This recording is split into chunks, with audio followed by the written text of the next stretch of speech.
বুঝি না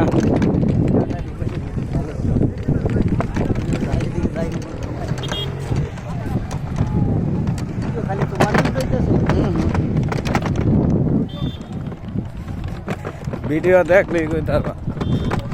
প্রথমই তুমি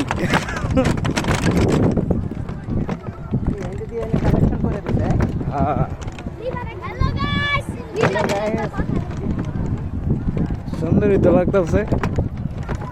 এত ওখানে আড্ডা মারতেছে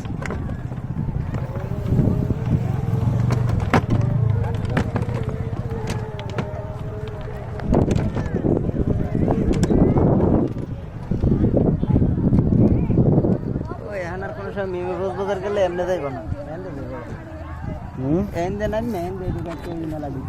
ওদিকে ঘুরে অতখানি গ্রাউন্ড যাওয়ার দরকার কি এটা সুবিধা না